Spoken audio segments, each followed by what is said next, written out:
الحمد لله وكفى والسلام على عباده الذين اصطفى أما بعد أعوذ بالله من الشيطان الرجيم بسم الله الرحمن الرحيم والذين لا يدعون مع الله إلها آخر ولا يقتلون النفس التي حرم الله إلا بالحق ولا يزنون ومن يفعل ذلك يلقى أثاما يضاعف له العذاب يوم القيامة ويخلد فيه مهانا إلا من تاب وآمن وعمل عملا صالحا فأولئك يبدل الله سيئاتهم حسنات وكان الله غفورا رحيما سبحانك لا علم لنا إلا ما علمتنا إنك أنت العليم الحكيم رب اشرح لي صدري ويسر لي أمري واحلل عقدة من لساني يفقهوا قولي اللهم صل على سيدنا محمد وعلى آل سيدنا محمد وبارك وسلم اللهم صل على سيدنا محمد وعلى آل سيدنا محمد وبارك وسلم اللهم صل على سيدنا محمد وعلى آل سيدنا محمد وبارك وسلم محترم دوستوں اور بزرگوں، پچھلے جمعہ میں یہ موضوع چل رہا تھا عباد الرحمن کا، رحمان کے بندے کون سے ہیں، رحمان کے بندوں کی صفات کیا ہے۔ اللہ تعالیٰ نے سورہ فرقان کی اس آیتوں میں عنوان ہی قائم کر کے الفاظ یہ استعمال فرما کر جو ہے بات شروع کی، وَعِبَادُ الرَّحْمَنِ الَّذِينَ، کہ رحمان کے بندے وہ ہیں، پھر آگے ان کی صفات بیان فرمائے۔ کچھ صفات جو کہ پچھلی جمعہ کی مذاکرے میں ہو چکے تھے، کچھ صفات باقی تھے، مناسب سمجھتا ہوں کہ یہ صفات جو ہے باقی ہے اس کا مذاکرہ آج کی اس مجلس میں ہو جائے۔ مختصراً پہلے جو صفات ہوئے تھے کہ ان میں پہلی صفت کی بیان فرمائی تھی یمشون علی الارض ہونا، کہ وہ زمین پر عاجزی کے ساتھ چلتے ہیں، یعنی زندگی میں عاجزی اور انکساری ان کی زندگی میں ہوتی ہے۔ اور دوسری صفت یہ بیان فرمائی تھی والذین یبیتون لربہم سجدا وقیاما وَإِذَا خَاطَبَهُمُ الْجَاهِلُونَ قَالُوا سَلَامًا، کہ وہ جب کسی نادان اور جہالت کے ساتھ جب مخاطب ہو جاتے ہیں تو ان سے الجھتے نہیں ہیں، جو ان سے الجھنے کے بجائے ایسا راستہ اختیار کرتے ہیں گفتگو میں کہ وہ شر اور فتنہ ختم ہو جائے۔ پھر تیسری صفت یہ بیان فرمائی وَالَّذِينَ يَبِيتُونَ لِرَبِّهِمْ سُجَّدًا وَقِيَامًا، کہ وہ لوگ ہیں جو اپنے رب کے سامنے سجدہ اور قیام کی حالت میں رات گزارتے ہیں، یعنی رات کا قیام کرتے ہیں۔ پھر ایک صفت بیان فرمائی تھی جو اپنے رب سے جہنم سے پناہ چاہتے ہیں اور یہ دعا کرتے ہیں ربنا اصرف عنا عذاب جہنم ان عذابها كان غراما، اے ہمارے پروردگار ہم سے جہنم کے عذاب کو ہٹا لیجئے، بے شک اس کا عذاب جو ہے چمٹنے والا ہے، تو وہ جہنم سے پناہ چاہتے ہیں۔ پھر ایک صفت اور بیان فرمائی تھی کہ والذین اذا انفقوا لم يسرفوا ولم يقتروا وكان بين ذلك قواما، کہ وہ اللہ کے راستے میں جب خرچ کرتے ہیں تو نہ وہ اسراف سے کام کر لیتے ہیں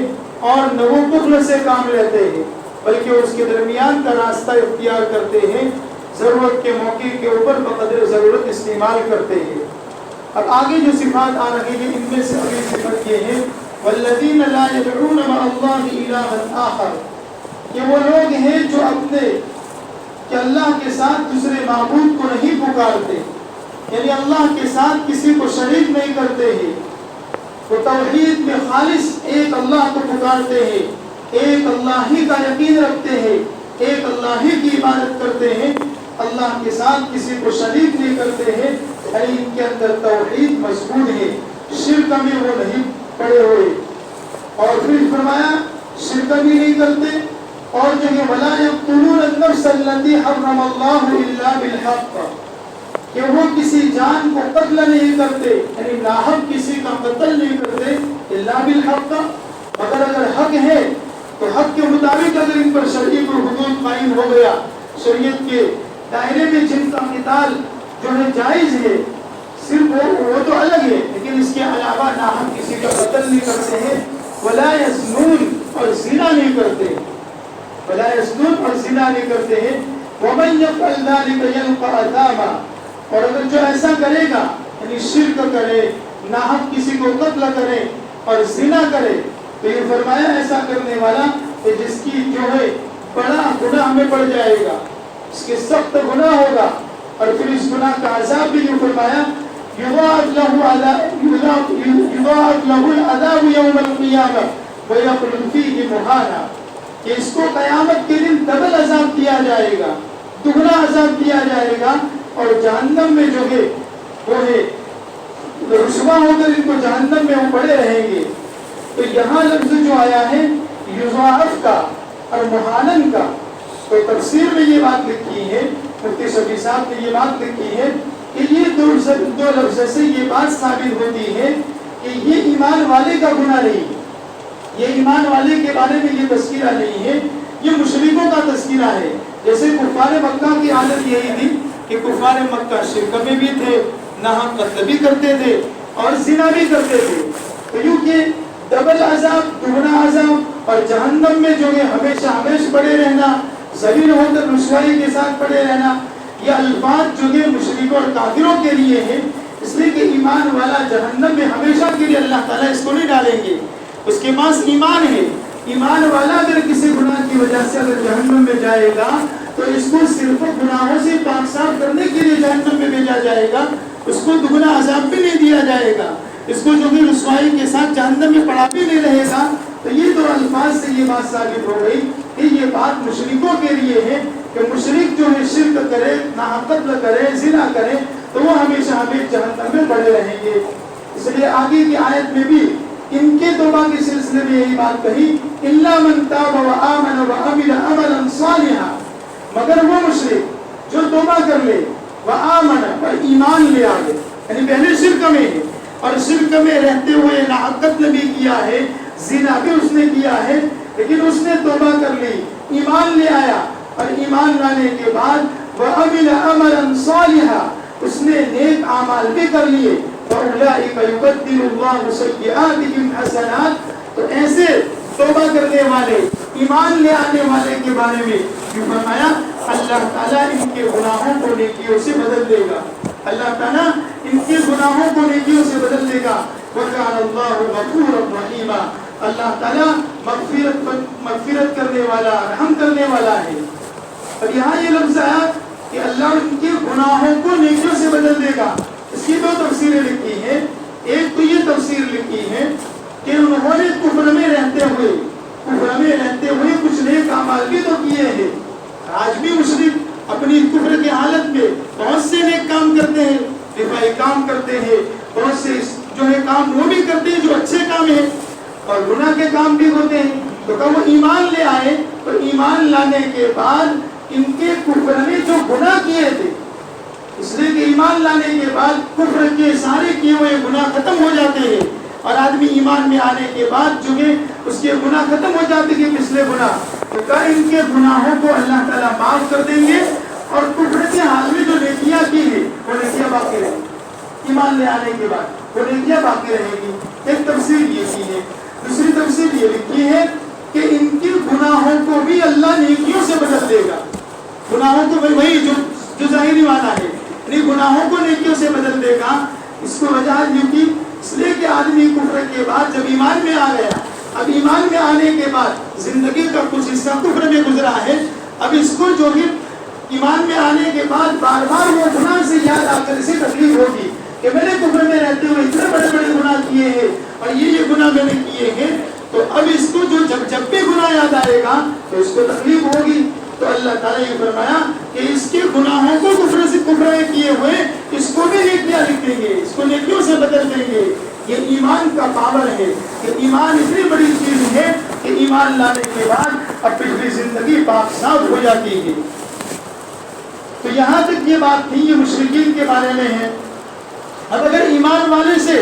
ایمان والا تو شرک تو کرتا نہیں ہے. ان کی خاص صفت آگے ہی بیان کر دی کہ وہ اللہ کے ساتھ کسی کو شریک نہیں کرتے ہیں. لیکن ایمان کے ساتھ ہوتے ہوئے معصیت ہو گئی,